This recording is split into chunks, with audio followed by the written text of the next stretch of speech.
안녕하십니까. 방금 소개받은 삼성 SDS 김우조 프로입니다.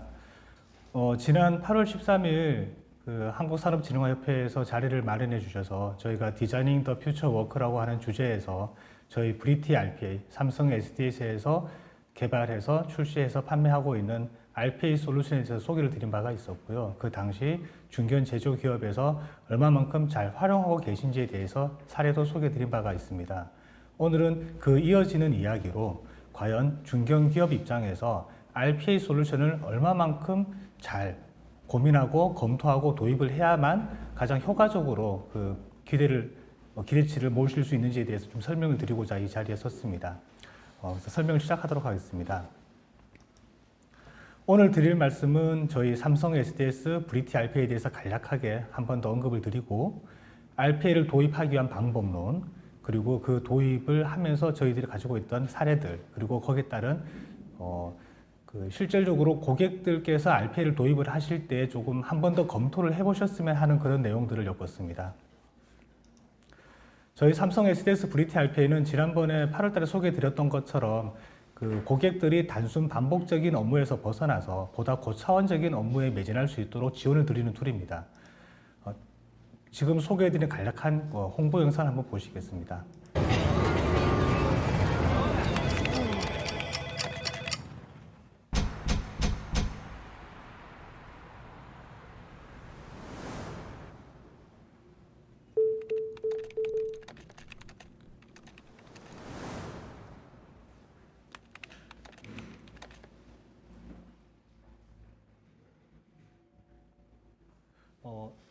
제가 이 영상을 보여드리는 목적 중에 하나가 예를 들어서 여러분들이 집에서 뭔가 벽에 구멍을 뚫어야 돼서 드릴이 필요하다고 가정을 하셨을 때 이제 그 드릴을 구매하기 위해서 많은 고민을 하실 거예요.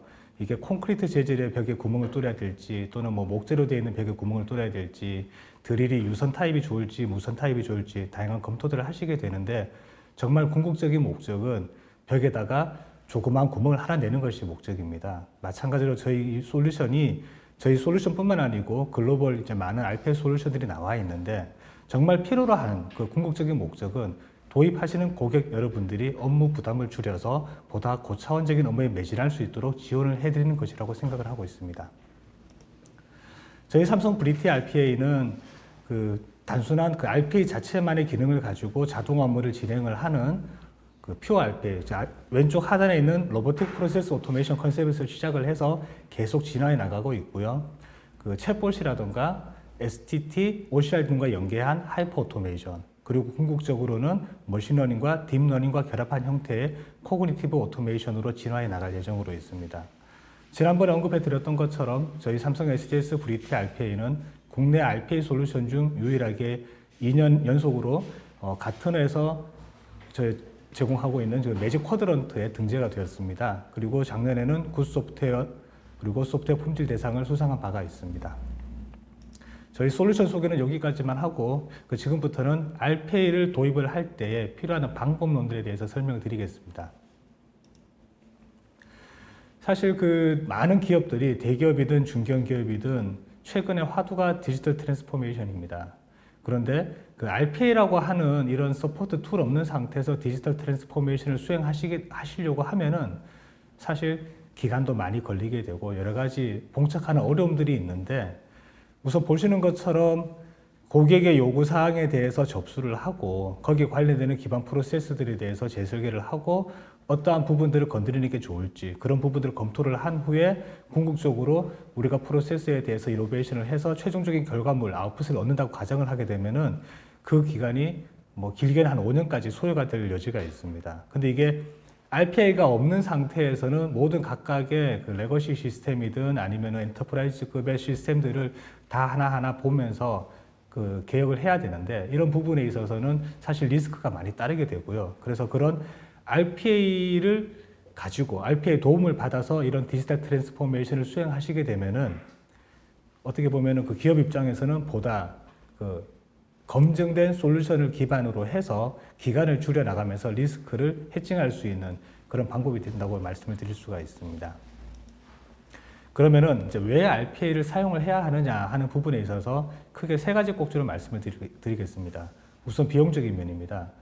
아까 서두에서 말씀드린 것처럼 각각의 개별 시스템들을 추가적으로 개발을 한다던가 디벨롭을 해야 될 경우에는 사실 구축 기간도 많이 걸리게 되고 거기에 따른 다른 기존 프로세스들이 또 서로 영향을 미치기 때문에 프로세스에 대한 복잡도가 또 증가하게 되어서 비용도 사실 많이 올라가게 됩니다. 하지만 이제 RPA 같은 경우에는 기존 시스템을 건드리지 않은 상태에서 기존 시스템에서 필요로 하는 어떤 데이터 인풋, 아웃풋 값들을 서로 컨트롤하는 것이 가능하기 때문에 기간도 짧아지게 되고 타 시스템에 대한 영향도가 적습니다. 그래서 저렴한 구축 비용을 기반으로 해서 빠른 ROI, 높은 ROI를 기대할 수 있다는 것이 비용적인 면에서의 RPA 특징입니다. 두 번째는 아까 전에 사람들이 단순 반복적인 업무에서 해방이 되어서 보다 고차원적인 업무에 집중을 할 수 있는 툴이라고 말씀을 드렸는데요.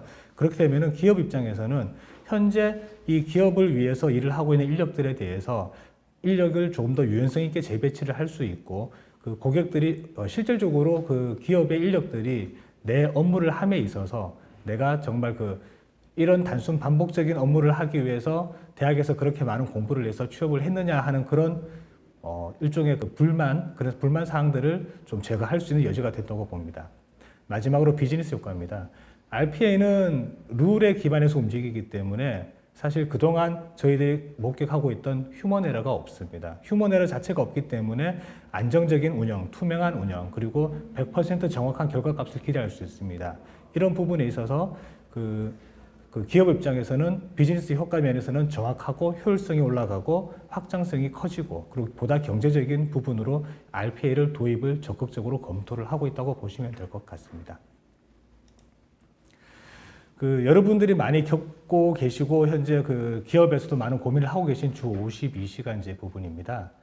법정 근로시간이 이제 좀 단축이 됨으로 인해서 실질적으로 기업 입장에서는 제품의 수명 주기는 짧아지고 복잡도는 증가하는 상태에서 정말 일을 할 수 있는 개개의 인력들이 일을 할 수 있는 시간은 많이 줄어 있기 때문에 그런 요구 사항에 대처하기 위해서는 무언가 다른 협업할 수 있는 툴이 필요하게 되고 그 RPA가 그런 부분을 도와드릴 수가 있습니다. 즉 RPA는 24시간 내내 주 7일 내내 작업을 할 수 있는 소프트웨어적인 솔루션이기 때문에 사람이 아까 전에 영상에서 보셨던 것처럼 6시에 정시 퇴근을 하고 난 이후라 하더라도 나머지 남아있는 잔여 태스크에 대해서 RPA가 사람을 지원하는 형태로 도움을 드릴 수가 있습니다.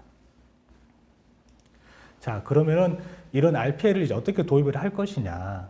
사실 가장 쉽게 접근할 수 있는 방법이 현재 내가 가지고 있는 어떤 일부 프로세스에 대해서 이 RPA가 자동화가 가능한지에 대해서 POC를 수행할 수가 있습니다. 그럼 POC를 하고 나서 좀 괜찮네. 그럼 파일럿을 한번 해보자 해서 과제 수를 확대를 해서 파일럿을 하고 그 파일럿을 가지고 이 정도면 ROI가 이 정도 나오겠구나라고 내부적인 검증 절차를 거치게 됩니다. 이제 거기서부터 좀 스케일업해서 전사 확대를 한다거나 해서 결국 궁극적인 디지털 트랜스포메이션으로 나아가야 되는데 사실 여러분들이 이제 산업에서 많이 그리는 J커브 처음에 시작을 했지만 어느 순간 이제 슬럼프에 빠지는 그런 형태가 발생을 하게 되는데요.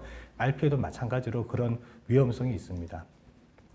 결국 파일럿을 통해서 전사 확대를 해야 되는데 거기서 뭔가 ROI 자체가 우리가 초기에 POC 때 기대했던 그 ROI에 미치지 못한다거나 어떤 조직적으로 이 솔루션이 들어오게 되면은 내 업무가 자동화되면서 내가 설 자리가 없어지는 그런 것 아닐까 하는 우려감.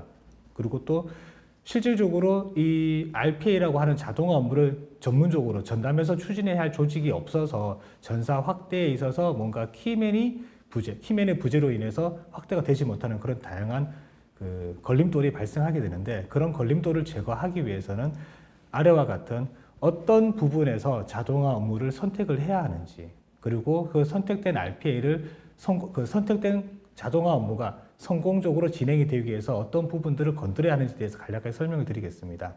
우선 RPA가 효과적으로 적용이 되려면은 규칙이 필요합니다. 그 RPA는 어떻게 보면은 회사에 갓 들어온 신입사원하고 비슷하다고 보시면 됩니다. 그래서 그 신입사원이 일을 제대로 하기 위해서는 다양한 인프라 환경도 제공이 되어야 하지만 가장 궁극적으로 필요한 것은 룰입니다. 즉, 이 사람이 어떤 일을 해야 하는지 일을 먼저 지정을 해주고 그 일을 하기 위해서 어떠한 절차가 필요한지 알려줘야 되는데 RPA도 마찬가지로 그런 특정한 규칙을 가진 단순 반복적인 업무들을 먼저 포커싱 하실 필요가 있고요. 두 번째는 이 데이터 자체가 비정형 데이터보다는 정형화된 데이터를 다룰 수 있는 업무 쪽으로 보셔야 될 것 같습니다. 아울러 프로세스가 정의가 되어 있어야지만 그 프로세스에 맞게 RPA 자동화 업무를 구현할 수가 있습니다. 그래서 뒷단에서 좀 설명을 드릴 예정입니다만은 설령 프로세스가 구현이 되어 있지 않다 하더라도 저희 전문 컨설턴트나 그리고 전문 개발자들과 협업을 통해서 그런 프로세스를 적용화시켜 나가면서 RPA를 통한 자동화 업무 구현이 가능합니다. 그래서 POC부터 최종적인 트랜스폼까지 이루어졌을 때에 중간에 각각의 이제 어떤 그 어려움들을 해소하기 위해서는 적합한 업무들을 선택을 해서 그 적합한 업무가 각각의 개별 액티비티 단위별로 잘 흘러갈 수 있도록 미세 관리가 필요하다는 것이 이 장표의 키가 되겠습니다. 자, 그러면은 RPA를 도입을 한다고 하게 되면은 사실 초기에 전략 수립부터 해야 되고요. 그리고 그 RPA 툴에 대해서 정말 우리가 그 선택하고자 하는 이 솔루션이 우리 회사 환경에 맞는지에 대해서 검증도 하셔야 되고요. 그리고 그 사람이 하던 업무하고 로봇이 대신 수행할 때 뭔가 또 미세하게 달라지는 부분들이 있기 때문에 로봇이 수행할 때 최적화된 업무 진행이 가능하도록 리디자인도 필요합니다. 그리고 회사의 프로세스하고 최종적으로 적합하게 잘 궁합이 맞는 솔루션이 선택이 되었으면 그 솔루션을 가지고 일부 좀 어느 정도 커스터마이징을 통해서 우리 회사에 최적화된 솔루션으로 임플리멘테이션이 필요하고요.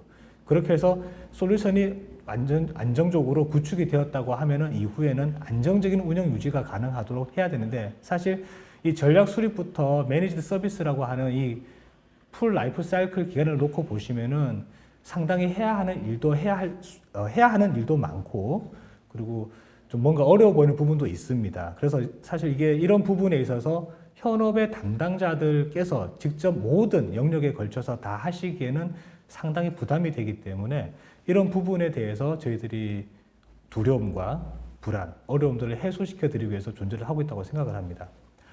우선 그 삼성 SDS는 솔루션 벤더사로서 고객들이 가지고 있는 여러 도입을 하기 이전에 마주하고 있는 현실적인 어려움들에 대해서 어떤 컨설팅적인 지원을 드릴 수가 있고요. 그리고 저희가 40여 개 이상의 전문 RPA 파트너사들을 오늘 이따가 뒷세션에서 소개를 드릴 예정입니다만은 그 전문 파트너사들이 같이 이제 협업을 하고 계시고요. 이 파트너사들께서 이런 RPA를 가지고 프로세스를 디자인을 한다던가 어떤 툴에 대해서 현 고객사의 프로세스에 최적화될 수 있도록 뭔가 좀 변경을 한다던가 내지는 안정적인 운영 유지가 보수가 될 수 있도록 지원을 하는 그런 부분들에 있어서는 저희들 믿고 같이 함께 가시면은 보다 효과적으로 RPA를 도입을 해서 안정적으로 안착이 가능할 거라고 믿고 있습니다. 자, 그러면은 RPA를 도입을 한다는 얘기는 결국 그 대상이 되는 과제를 먼저 선정을 해야 됩니다. 그래서 과제를 도출하는 방법은 왼쪽에 보시는 것처럼 이제 크게 넓은 영역에, 전 영역에 걸쳐서 와이드 스크리닝을 하게 되면은 1차적으로 어떤 대상 항목들이 자동화가 될 수 있는지에 대해서 또는 자동화가 필요한지에 대해서 한번 걸러지게 되고요. 그 다음에 한번 걸러진 그 항목들을 가지고 특정 분야에 대해서 좀 내로 스캔을 하고 그리고 도출된 항목들에 대해서 어떤 부분들을 추가적으로 봐야 되는지 그런 부분들에 또 딥스캔을 하게 됩니다. 그럼 최종적으로 로드맵 형태로 A, B, C라는 형태의 과제들이 이제 도출이 되게 되고요. 그 도출된 과제들을 가지고 이제 단계별로 자동화 업무가 들어가게 되는데 그런데 이 자동화 업무를 이제 도출을 함에 있어서 그냥 어떻게 보면은 현재 현업에서 일을 하고 계신 여러분들의 입장에서는 내가 가지고 있는 페인 포인트가 가장 사실 제일 중요합니다. 하지만 회사의 전반적인 입장에서는 전체 그 프로세스를 다 놓고 봤을 때에 A라는 프로세스를 자동화해서 병목을 줄여주게 되면은 A는 물론 효과가 좋지만은 전반적으로 봤을 때 오히려 그게 더 다른 B, C 프로세스에 영향을 미쳐서 전반적인 그 ROI가 떨어지는 효과도 볼 수 있기 때문에 그 하나의 개별 프로세스가 특출한 어떤 효과가 없다 하더라도 그 얘가 이제 다른 프로세스에 영향을 미쳐서 전반적으로 전체 회사 프로세스가 개선이 될 수 있는 여지를 보는 것이 중요한 부분입니다. 앞에 잠깐 설명을 좀 하나 놓친 게 있는데요. 그리고 그 초기에 POC라던가 저희들이 이제 뭐 과제를 한 10개 정도 작은 과제를 가지고 이제 스타트를 했을 때에 그 과제를 같이 수행하시는 현업분들은 어떻게 보면은 이제 RP에 대해서 이해도가 올라가기 때문에 어떤 과제들을 자동화하는 게 효과적이다라고 생각을 하실 수가 있습니다. 하지만 그 외에 나머지 전사 확대 차원에서 봤을 때에 나머지 현업에 계신 분들은 사실 RP를 잘 모르거든요. 그래서 그런 분들을 위해서라도 꼭 저희와 협업을 하셔도 좋고 또는 자체적으로 뭔가 워크숍이라든가 세미나라든가 그런 부분들을 진행을 해서 이 RP에 대한 이해도를 먼저 올려야 될 필요가 있습니다. 그래서 RP가 뭔지 모르고 그냥 뭐 문서상으로만 접해 보신 분들이 생각하는 자동화 가능성하고 실제로 RPA가 돌아가는 모습을 보시고 나서 아하, 이 정도 수준이면 내 업무의 이런 부분에서 적용이 가능하겠구나라고 이후에 판단하시는 분이 상당히 많이 다르거든요. 그래서 꼭 RPA를 도입을 하실 때에는 전사 확대 차원에서 사내 워크숍을 진행을 하시는 것을 권고드립니다. 그리고 이제 저희 SDS뿐만 아니고 저희 40여 개 이상의 파트너사들이 고객들이 초기 RPA를 도입을 하실 때에는 적절한 프로세스가 자동화로 선정이 될 수 있도록 지원을 드리게 되는데 각각의 툴킷을 가지고 접근을 하고 있습니다. 즉, 이 프로세스가 과연 자동화해야 될 대상이 얼마만큼 적절한지, 즉 기술적으로 접근이 가능한지도 당연히 봐야 되는 거고요. 프로세스가 우선 인풋, 아웃풋, 그걸 컨트롤하는 그런 메커니즘이 적합하게 돌아가고 있는지, 그리고 얘를 자동화하는 데 있어서 뭐 아주 소소한 그런 작은 태스크 단위가 아닌 어느 정도 볼륨이 되는 업무에 자동화가 가능한지 그런 부분들, 그리고 그런 구현 용의들을 떠나서 그 외에 과연 이게 우리 회사의 비즈니스 역량 면에서 봤을 때 정말 중요한 일인지 그런 부분들을 같이 검토를 하셔야 되고, 그래서 이따가 뒷장에서 보여드릴 내용이 이제 그 4분면을 그렸습니다. 우선 지금 여기 보시면은 X축이 중요도 부분입니다. X축이 증가하는 게 중요도가 그만큼 높다는 거고요. Y축으로 올라가는 것은 구현이 쉽다는 걸로 이해를 하시면 될 것 같습니다. 즉, 우리가 이제 그 옛날에 중학교 수학에서 배웠던 1, 2, 3, 4분면 놓고 보시면은 1, 4분면에 해당하는 여기서 1번으로 되어 있는 퀵윈 과제. 얘는 중요도도 높고 구현하기도 쉬운 과제고요. 그 다음에 2, 4분면에 있는 여기 이제 3번으로 표시되어 있는 나이스 투 해브. 중요도는 떨어지지만 구현하기가 용이한, 그리고 3, 4부면에 있는 구현하기도 어렵고 중요도도 좀 떨어지는, 그리고 마지막 4, 4부면에 있는 중요하지만 구현하기가 어려운, 이렇게 크게 4가지 카테고리로 분류가 가능한데요. 첫 번째 1, 4부면에 있는 퀵윈 과제 같은 경우에는 전략적 가치가 높고 경영에 미치는 영향이 크기 때문에 반드시 투자를 해서 해소를 해야 되는 영역으로 보시면 됩니다. 그리고 이제 나머지 고민을 하셔야 되는 부분이 2, 4분면과 4, 4분면에 있는 2번, 3번 과제입니다. 하나는 중요하지만 구현하기가 어렵고, 하나는 중요도는 조금 떨어지지만 빨리 뭔가 구현해서 결과물을 볼 수 있는 과제. 그래서 어떻게 보면은 RPA를 가지고 가장 많이 고민하시는 게 1번은 당연하게 해야 되는 거고요. 2, 4분면과 4, 4분면에 있는 과제들은 적절하게 선별해서 진행을 하시는 것을 권해드리고 있습니다. 그래서 저희들이 이제 샘플로 예전에 다른 고객사에서 진행을 했던 과제 리스트를 뽑아왔는데요. 보시는 것처럼 그룹 1번 같은 경우에는 중요하기도 하고 구현도 쉬운 과제들 당연하게 바로 해야 되면서 이제 여기 각각의 이제 배점을 매깁니다. 이렇게 배점을 통해서 저희들이 그룹 2, 그룹 3, 그룹 4 과제 이제 라벨링을 통해서 어떤 과제를 우선적으로 진행을 해야 되는지에 대해서 이제 과제를 선정하는 부분들을 이렇게 가이드를 드리게 됩니다. 그럼 이렇게 해서 선정된 과제들이 어떤 식으로 구현이 되었는지에서 간략하게 좀 사례들을 보여드릴 건데요. 우선 첫 번째 사례는 요즘 코로나 때문에 기업들에서 뭐 메신저라던가 또는 유선이라던가 뭐 메일이라던가 그렇게 회사 임직원이 코로나 위험으로부터 얼마나 안전한지에 대해서 체크를 하게 되는데요. 그래서 임직원 문제는 이제 얘 같은 경우는 RPA와 챗봇과 결합한 형태로 전 임직원을 대상으로 해서 챗봇에서 메신저를 보내게 되면은 임직원은 거기에 대한 응답을 하게 되고, 응답한 결과가 자동으로 RPA를 통해서 취합이 되어서 최종적인 결과 레포팅이 관리자 화면으로 넘어가는 그런 식으로 구성이 되어 있고요. 간략한 영상을 한번 보시겠습니다. 코로나19 사내 유입 차단을 위한 비상 대응 설문 시 빠른 상황 파악이 필요함에도 불구하고 많은 시간이 소요됩니다.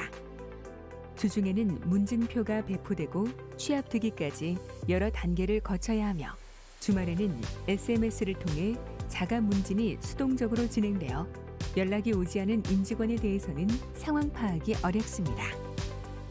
이제 브리티 RPA 챗봇을 통해 전체 임직원에게 다이렉트로 문진을 발송하며 결과를 취합할 수 있게 됩니다. 임직원은 PC, 모바일 메신저로 편리하게 응답할 수 있고 문진 완료 즉시 결과를 확인할 수 있습니다. 만일 코로나19 관련 이슈가 있는 임직원이 있을 경우 유관 인력에게 바로 알려 즉시 조치할 수 있도록 합니다. 또한 전 임직원의 문진 결과는 브리티 RPA가 자동으로 리포팅합니다. 먼저 리소스 엑셀 파일 내 명단을 확인한 뒤 문진 발송 프로세스를 실행하여 임직원별 메신저로 문진을 전송합니다. 챗봇을 통해 임직원이 문진을 수행한 뒤 문진 결과를 DB에 저장합니다. 5분마다 자동으로 DB를 조회하여 이슈 인력이 있는 경우 리소스 엑셀 파일 내 유관 인력에게 자동으로 통보 메시지를 발송합니다. 문진 전체 결과는 자동으로 엑셀 파일로 생성되어 비상대응 TF에게 메일로 발송됩니다. 브리티 RPA 챗봇을 통해 긴급 문진에 대한 임직원의 응답 편의성을 높이고 휴먼 에러 없이 이슈 대상자를 빠르게 파악해 즉시 조치할 수 있습니다.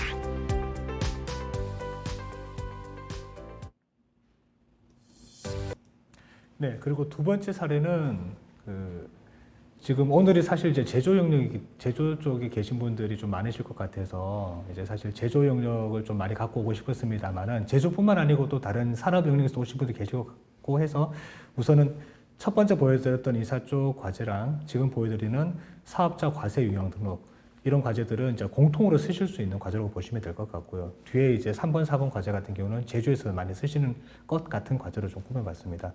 우선 지금 과제는 저희들이 회사에서 법인카드를 사용을 했을 때 신규 거래선의 경우 과세 유형을 조회하고 확정해야 되는 업무가 있고요. 그러고 나서 매출, 매입, 세금 계산서 발행 내역과 국세청에 전송되는 내역을 좀 대사해서 서로 이게 좌우가 맞는지 그런 부분들을 확인하는 작업이 있는데 이런 수작업으로 진행되는 업무를 RPA로 구현을 한 사례를 영상으로 보여드리겠습니다.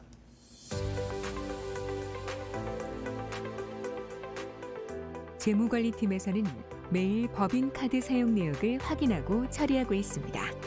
신규 매입처의 과세 유형을 확정하기 위해서는 매번 국세청 사이트에서 내역을 조회하고 그 결과를 ERP에 수작업으로 반영해야 합니다. 매출, 매입 세금 계산서의 적정성 검증 작업 또한 국세청에 전송한 내역과 ERP에 기피한 내역을 하나하나 비교해야 하는데 많은 데이터를 처리하다 보니 오류와 누락이 빈번하게 발생하고 있었죠.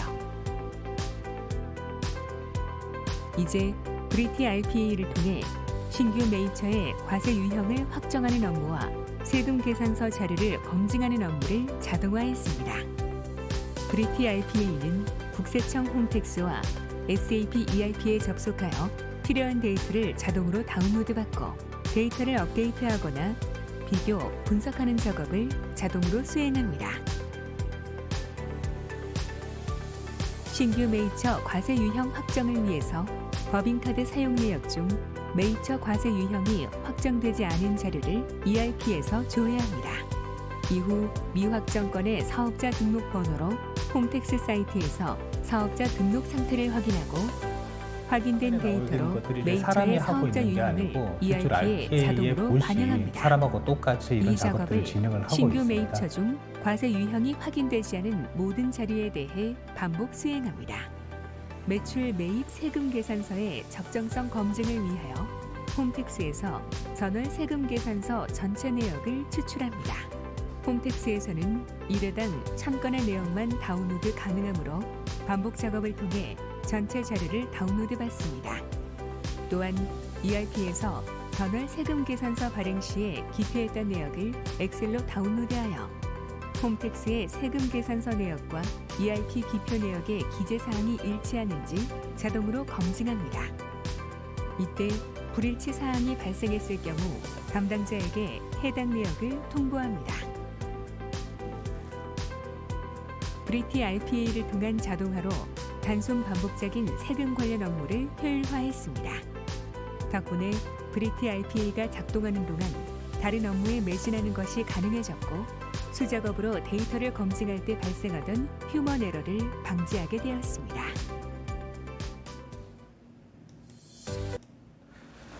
네, 그리고 이제 세 번째 그 제조 쪽에서 이제 뭐 일일 보고를 한다고 봤을 때 그 예를 들어서 뭐 어떤 건설 현장이라던가 어떤 산업 현장에서 현장 상황을 실시간으로 파악을 하고 그 파악된 결과를 가지고 뭔가 그 데이터들을 취합을 해서 이제 위쪽에 보고를 해야 되는 그런 일들이 벌어질 수가 있는데요.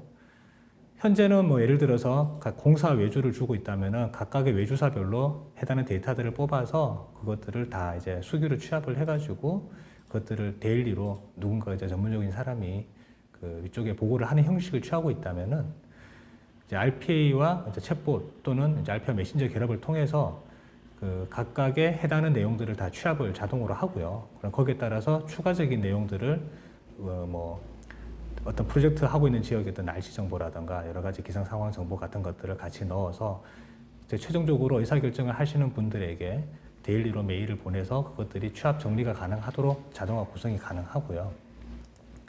또는 이거는 이제 뭐 IT 쪽이라든가 실제로 설비 쪽도 같이 공통으로 쓸 수 있는 부분인데 RPA하고 어널리틱스, 분석하는 부분과 같이 결합을 할 수가 있습니다. 즉 어떤 설비라든가 시스템에서 이상 상태가 생겼는지를 실시간으로 체킹을 하고 있다가 이상 상태가 반응이 왔을 때에 해당하는 내용들을 바로 챗봇을 통해서 공유를 하게 되면은 그 챗봇을 통해서 담당자는 바로 피드백을 회신을 할 수가 있어서 예를 들어서 장애가 발생했을 때 그 장애를 조치하는데 한 10분 정도 이상이 소요가 되었다면은 이런 챗봇과 RPA 결합을 통하게 되면은 1분 이내로 해당하는 조치를 신속하게 해결할 수 있는 그런 장점이 있습니다. 이제 저희가 좀 제언드리는 부분으로 마지막 가림을 하려고 합니다. 그 RPA를 사실 이제 도입을 하실 때 고민하셔야 되는 부분들이 우선 프로세스 부분과 그리고 조직적인 부분 그리고 솔루션에 대한 부분이 되는데요. 프로세스 관점에서는 정말 그 도입 효과가 높은 프로세스를 선정하는 게 정말 필요하기 때문에 어떤 프로세스를 도입을 할 건지에 대한 기준을 좀 마련하실 필요가 있고요. 그 조직적인 관점에서는 이 RPA가 도입이 되어서 자동화 업무가 진행이 되었을 때 전사적인 관점에서 적절하게 잘 운영이 되기 위해서는 과연 얘네들을 운영하고 활용할 수 있는 조직적인 정비가 되어 있느냐 하는 부분을 고민을 좀 하셔야 됩니다. 마지막으로 기술적인 부분에서는 우리가 현재 사용하고 있는 사실 시스템들이 많이 있습니다. 회사 내에서는. 그런 시스템들하고 이 RPA가 어떻게 엮였을 때 가장 좋을지, 그리고 RPA가 단독으로 들어왔을 때도 물론 효과를 보실 수 있겠지만은 RPA와 여타 AI 서비스 항목들, 뭐 OCR이라든가 챗봇이라든가 어널리틱스라든가 그런 부분과 결합을 했을 때 어떻게 효과적으로 접근이 가능할지에 대해서 당연히 고민을 하셔야 되는 거고요. 그래서 그런 부분들을 같이 이제 고민을 하시면서 또 하나 또 간과하시는 부분들이 있어요. 그러니까 도입을 했는데 아까 전에 J커브에 슬럼프 빠진다고 말씀을 드렸잖아요. 처음부터 너무 큰 규모의 엔드투엔드의 프로세스 자동화를 고민을 하시게 되면은 사실 바로 적용이 쉽지가 않고요. 그리고 현업에서 직접 같이 협업을 하시지 않고 RPA 전문 개발사에게 모든 것을 맡겨두신다거나 그렇게 하게 되면은 이제 운영 유지 보수를 하면서 자꾸 이제 뭔가 좀 괴리감이 나타나게 되고요.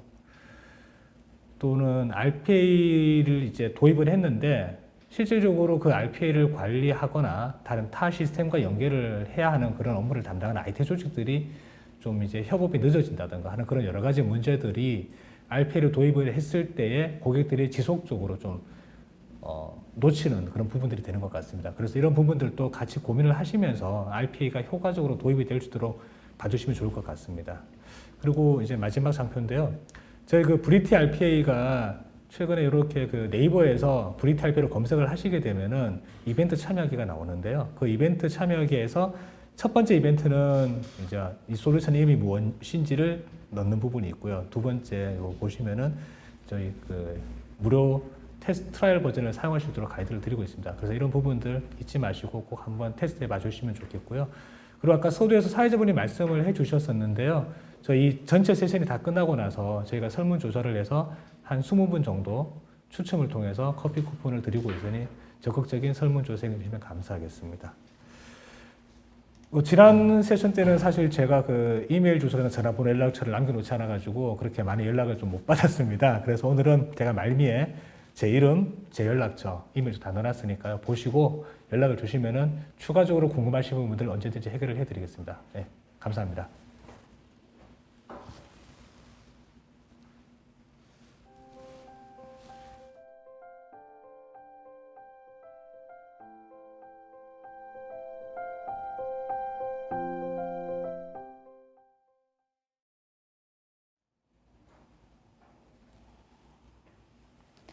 안녕하십니까. 경포 CNC AI 사업본부의 엄세영입니다.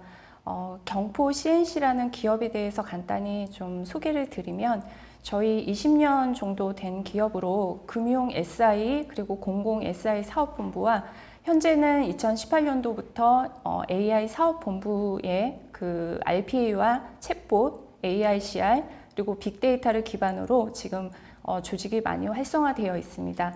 그럼 지금부터 RPA 전환을 위한 고객의 주요 질문 사례를 말씀드리는 시간을 갖도록 하겠습니다.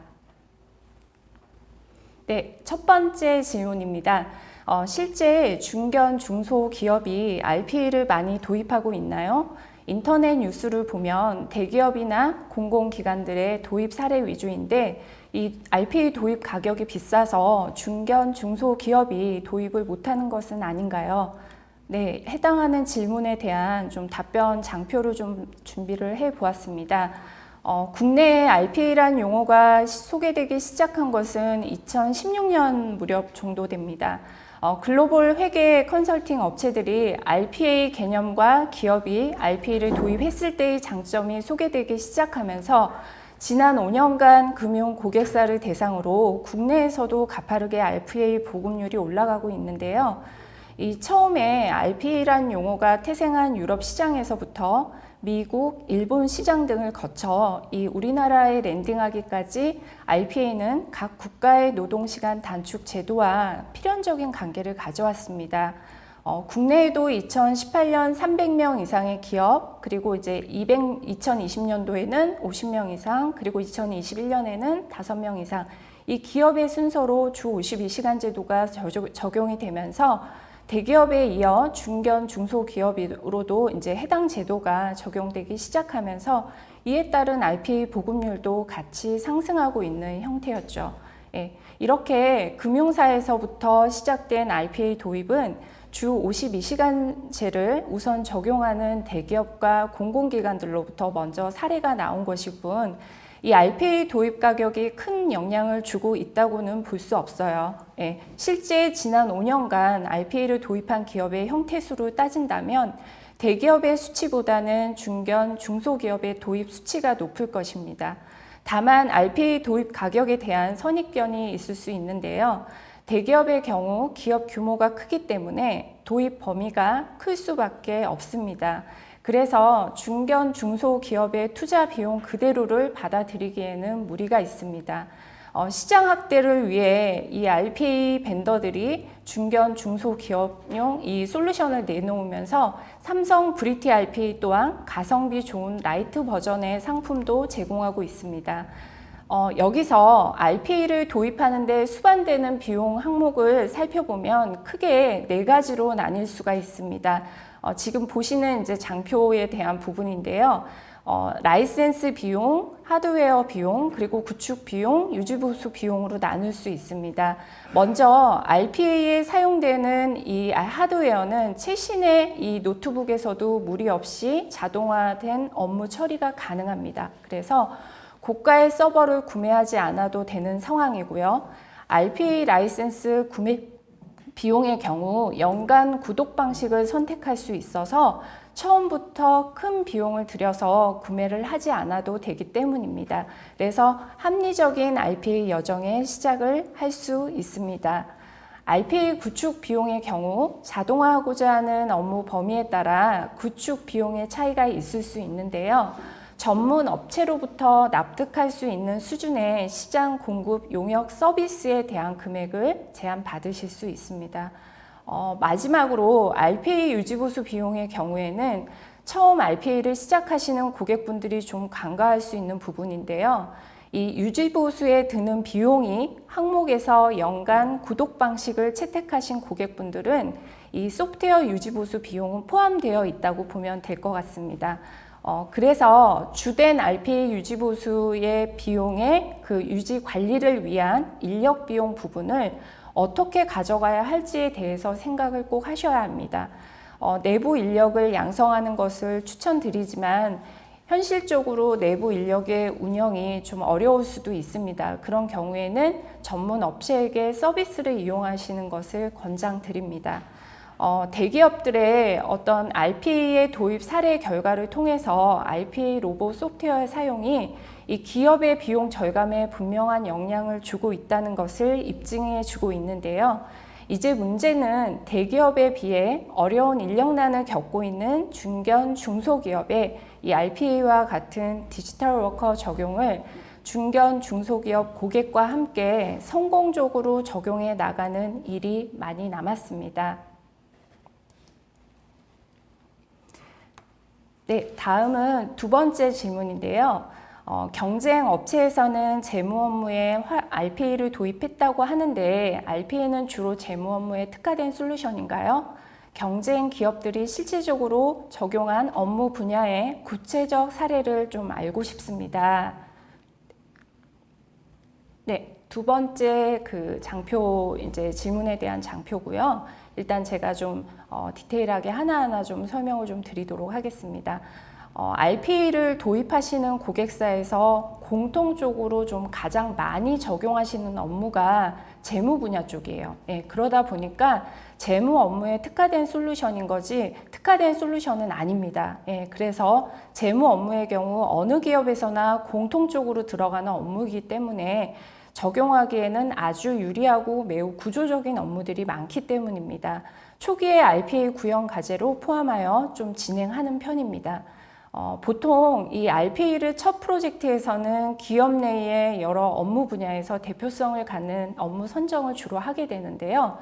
이 시범 구축을 하고 그 결과를 가지고 사례를 통해 이 변화 관리나 컨설팅을 통해서 전파하게 되면은 이 RPA에 대한 호응을 높이게 됩니다.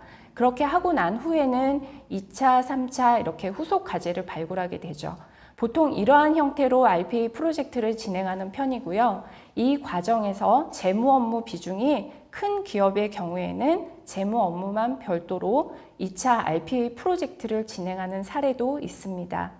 RPA는 금융보험사 및 공공기관을 비롯해서 이렇게 국내의 다양한 제조업체들과 건설, 부동산, 교육, 의료, 조합, 그리고 도소매 및 운송업 등 다양한 인더스트리별로 적용이 되어 있는데요. 제가 크게 두 가지로 각 산업별로 특화된 업무에 적용되는 사례와 그리고 전 산업에 공통적으로 들어가는 업무 분야 적용 사례를 말씀드리겠습니다. 먼저 제조업에서는 이 영업 주문 처리에서부터 설계 개발, 생산 계획, 그리고 구매자재와 품질 관리 및 출하 업무 단계까지 이 각 단계별로 RPA가 업무에 적용되고 있습니다. 실제 SAP 시스템에서 송장 처리하는 업무, 그리고 영업일보 작성, PLM 시스템에서 BOM 정보 입력을 처리하는 업무, 그리고 생산 실적 일마감 체크하는 업무, 그리고 품목 단가 마스터 갱신이라던가 리포트 작성 등 이 제조업의 업무 프로세스 단계 요소마다 적용을 해서 사용하게 됩니다.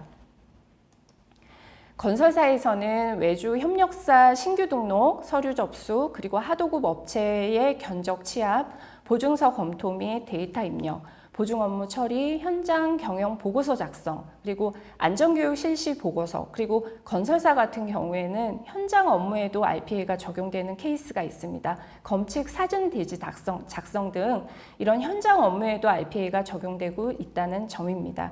부동산 관련 업체에서는 내용증명 통지서 발송, 그리고 발송 완료 통지서 출력하는 업무, 전자지갑 자동 충전, 전입세대 열람 내역서 처리라던가 이 권리조사 및 통지 수수료 대사 업무에 RPA가 사용되고 있습니다.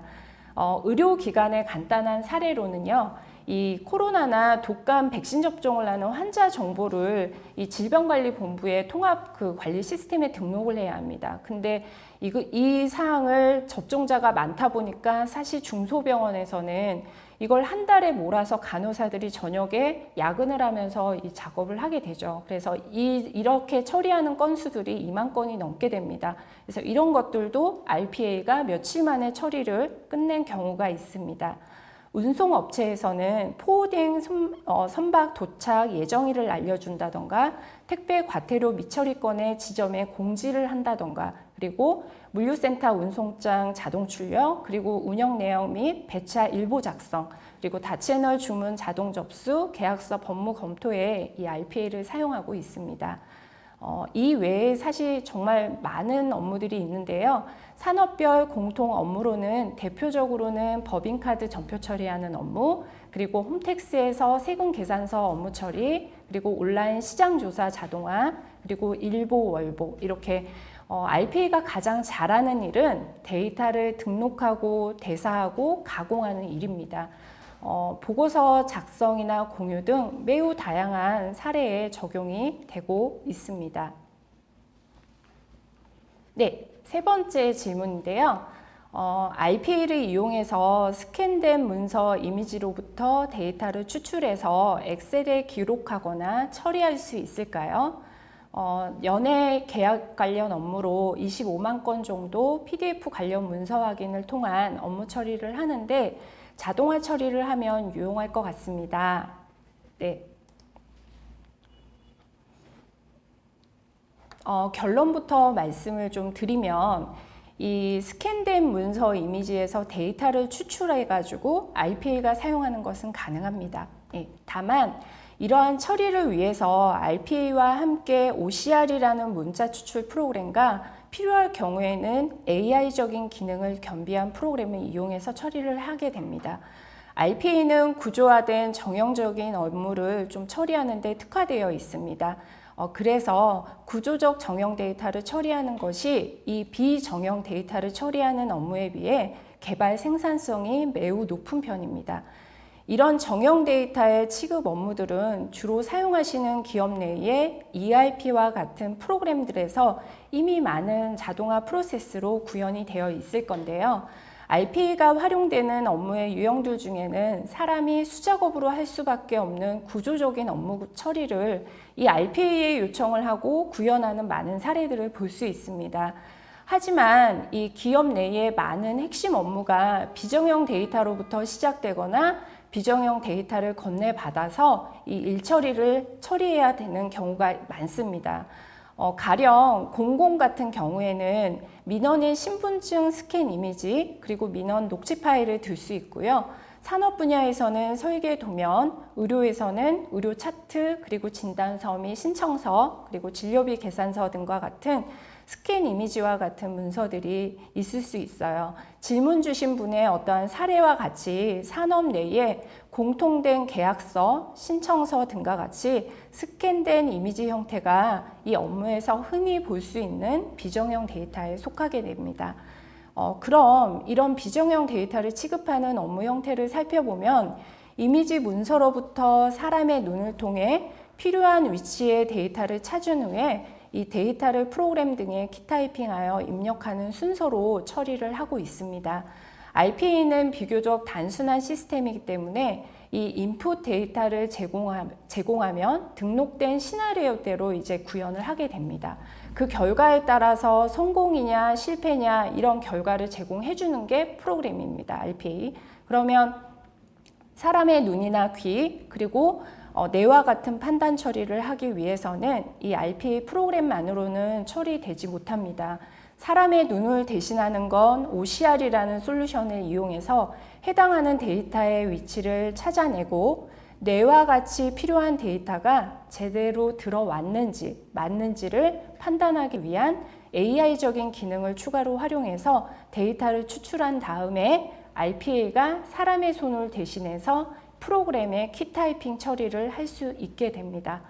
말씀 주신 계약 관련 업무 서류 처리는 도큐먼트 처리 프로세싱과 그리고 OCR 그리고 AI 요소 그리고 RPA 솔루션의 결합으로 처리할 수 있습니다. 삼성 SDS에서는 이런 업무 지원을 위해 AICR이라는 OCR 솔루션과 브리티 RPA를 사용하고 있습니다. AICR 솔루션은 딥러닝 기반의 학습을 통해 제시해주는 계약 관련 문서에 OCR 문자 인식률을 높이고 문서 내의 위치가 달라져도 특정 데이터를 추출하거나 표 테이블 내의 데이터들을 추출해서 브리티 RPA에게 제공을 하게 됩니다. 브리티 RPA는 도큐먼트 처리 프로세싱에 따라서 분류와 전달받은 값으로 자동화 처리를 진행하게 되죠. 삼성 SDS에서도 사실 이 부분에 많은 투자를 하고 있고요. 실제 고객사에서 적용한 사례를 가지고 있습니다. 저희에게 연락을 주시면 실제 처리하시는 문서를 기반으로 하여 해결 가능한 솔루션을 제시해 드리도록 하겠습니다. 네, 다음은 네 번째 질문입니다.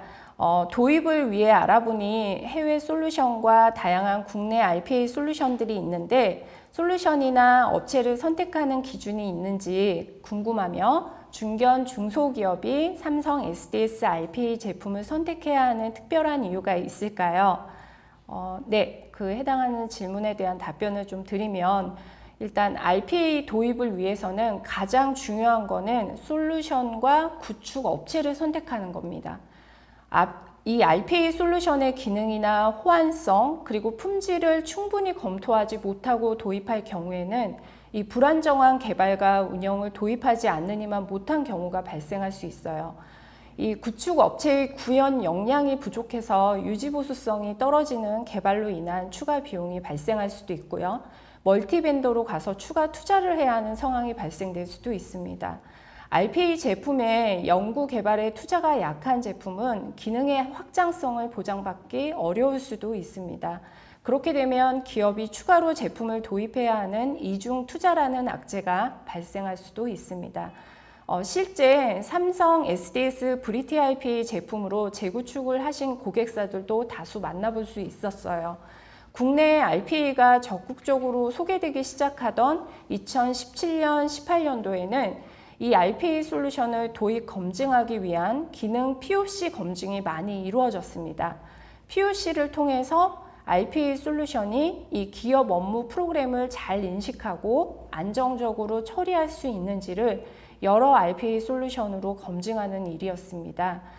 이때 특정 솔루션은 액티브X로 만들어진 공인인증서의 화면 인식이 안 된다거나 키 타이핑이 안 된다거나 또는 이 프로그램 화면에 있는 객체 오브젝트 인식이 안 된다거나 데이터를 못 가져오는 경우도 있습니다. 심각할 경우에는 이 프로그램 충돌로 인해서 크래시 되어가지고 프로세스가 죽는 경우도 있습니다. 이런 문제는 결국 충분한 품질 검증이 되지 못한 상태로 제품이 출시된 소프트웨어 품질 문제입니다. 여기서 삼성 SDS 브리티 RPA 제품의 특별함으로 말씀을 드리면 첫 번째로 삼성의 품질 관리 프로세스 체계로 삼성이 직접 만들어서 공급을 한다는 게 중요한 말씀을 좀 드릴 수 있을 것 같고요. 계열사나 어떤 관계사 그리고 협력사 이렇게 업무 환경에서도 막강한 R&D 전문 조직이 개발한 제품이기 때문에 어느 환경에서도 제 기능과 성능을 보장할 수 있습니다. 다음으로 사용의 편의성과 유지보수성을 보셔야 합니다.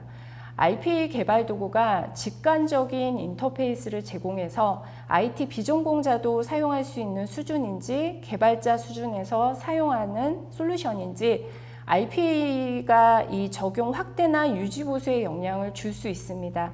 삼성 브리티 RPA의 경우에는 이 워크플로우 기반으로 드래그 앤 드랍 방식으로 누구나 개발이 가능하고 이 쉽게 가져다 사용할 수 있도록 만들어진 풍부한 라이브러리를 제공하고 있습니다.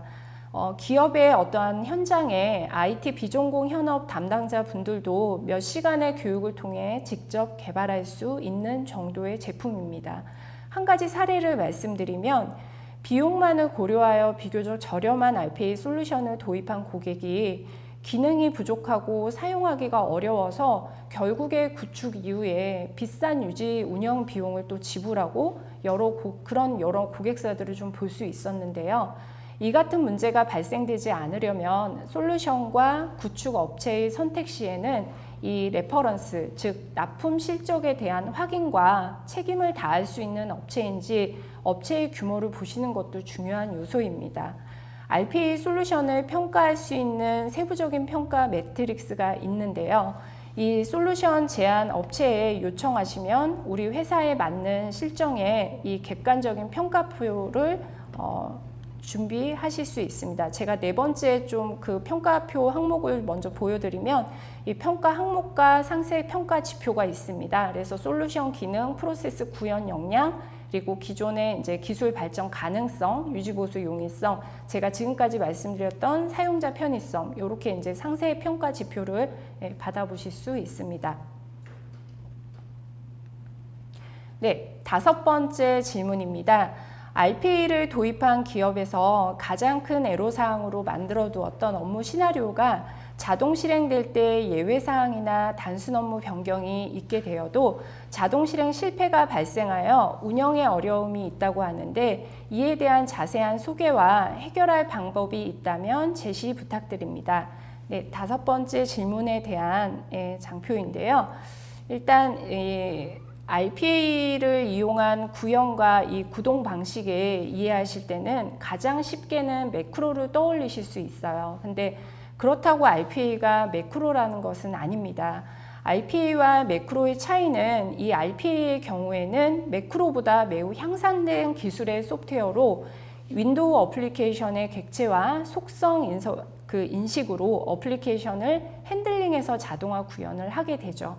RPA는 자동화 구현과 실행을 위한 막강한 기능을 제공하는 엔터프라이즈용 솔루션이기 때문에 단순 매크로 프로그램으로 구현하지 못하는 모든 것들을 다 구현할 수 있다고 보면 될 것 같습니다. 소프트웨어는 설계된 형태로 동작된다는 특성을 갖고 있습니다. 그래서 RPA 또한 설계되지 않았던 이벤트가 발생할 경우에 예외사항 처리가 되어 있지 않다라면 RPA는 실패 처리가 날 것입니다.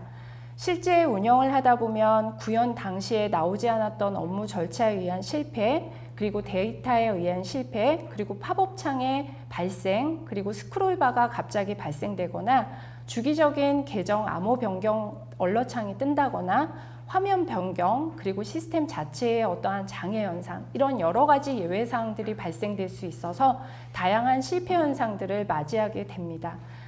실패 없는 RPA 운영을 위해서는 이 업무 절차와 자동화 대상 시스템의 이 철저한 변경 파악이 필요합니다. 예외 사항은 없다라는 원칙으로 파악된 내용들을 이 체크리스트를 만들어서 검증하고 업무 시스템과 봇 운영 환경은 지속적으로 변경된다는 것을 전제로 개발해야 합니다. 제가 좀 더 구체적으로 좀 단계별 방안을 소개해드리면 이 크게 기획, 구현, 운영 이렇게 3가지 단계를 말씀드릴 수 있을 것 같아요. 기획 단계에서는 실운영을 고려한 RPA 대상 업무를 선정하고 고객과 수시로 피드백을 진행하는 애자일 방법론이 효과적입니다. 그리고 업무 데이터의 표준화, 그리고 상세화를 통해서 업무 체크리스트를 작성해 두는 것이 좋습니다. 구현 단계에서는 이 RPA 개발 표준화로 구조, 그리고 코딩 표준을 정의하고 모듈화를 지속해야 합니다. SI 프로젝트의 테스트 단계처럼 만들어진 이 RPA 전체 시나리오를 단위화 통합 테스트를 진행하고 동시에 성능 검증과 장시간 테스트를 하면 좋습니다. 절대 간과해서 안 될 것은 이 RPA 실행 환경에서 보안에 대한 부분입니다. 반드시 보안 체크리스트를 만들어 지속적인 업데이트를 해야 합니다. 마지막으로 운영 단계에서는 소통이 중요합니다. 이 과제를 제시한 제시자로부터 이 업무 절차 변경에 대한 사전 안내, 그리고 시스템 운영 담당자로부터 시스템 변경에 대한 사전 안내 확인을 통해 이 RPA 운영 대비가 가능할 수 있도록 소통 채널을 확보해 두는 것이 좋습니다. 예외는 없다라는 원칙으로 모든 사항을 준수함에도 불구하고 피치 못할 이벤트가 발생이 되면 이 실패가 발생할 경우에는 또 신속한 원인 파악을 해서 조치가 필요합니다. RPA 운영 검증을 위한 검증용 봇을 설치해서 실제 운영 실행 전에 검증 테스트를 마치는 형태로 갖출 수도 있고요. RPA 제품을 모니터링 기능을 잘 활용해서 상시 운영 인력을 통해 조치한다면 원활한 운영을 하실 수 있습니다. 말씀드렸던 모든 행위가 충족되려면 이 개발의 성숙도가 높은 구축 업체를 통해 브리티 RPA와 같이 소프트웨어 품질 인증을 받은 제품을 사용하는 것이 매우 유리합니다. 네.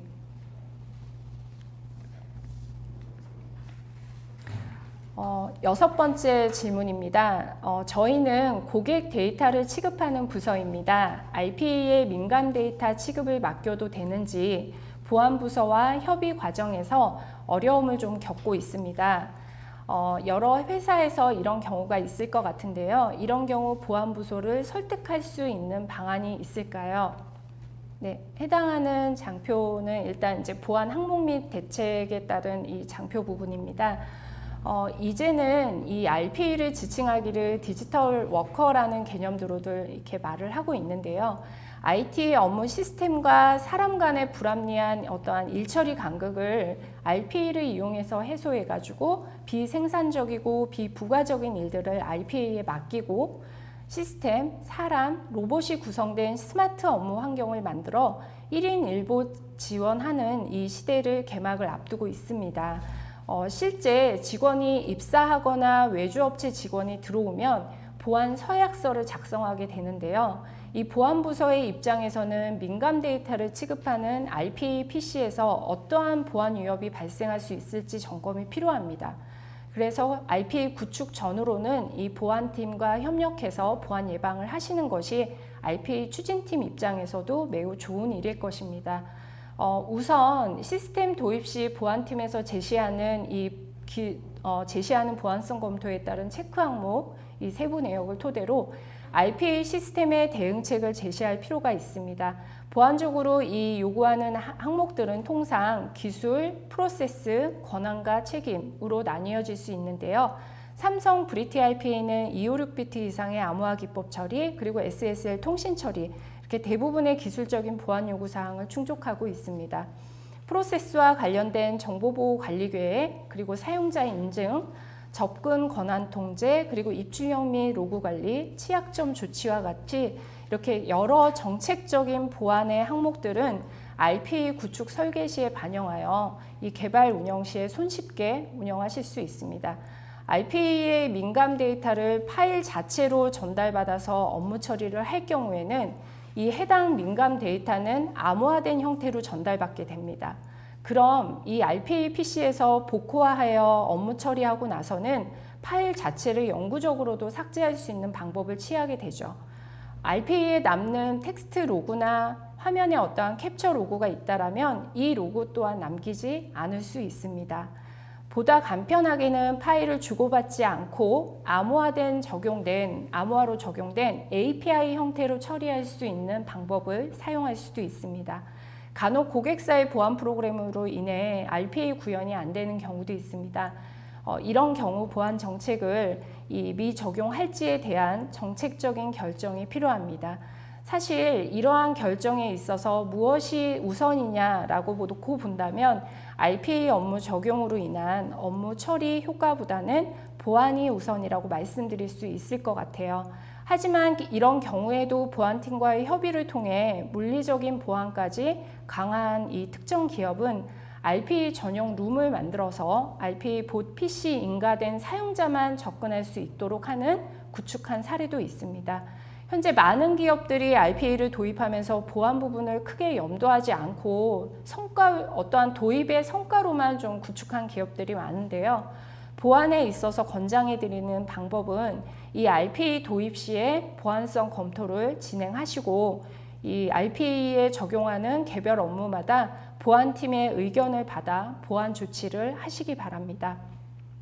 운영 시에는 최신의 회사 보안 환경을 유지하시면서 보안팀에서 제시하는 보안 검사들을 꼭 하시는 것이 좋습니다. 이렇게 하신다면 거의 모든 보안팀에서 RPA 도입을 거부 없이 받아들이고 있습니다. 네, 마지막 질문입니다. RPA에 대해 소개되고 있는 사례 성과로 업무 시간 절감에 따른 비용 절감을 소개하는 것 같습니다. RPA 도입 다들 좋다고는 하는데 이런 숫자적인 성과 제시는 과장된 느낌도 없지 않아 있습니다. 기업이 체감할 수 있는 실사례가 있을까요?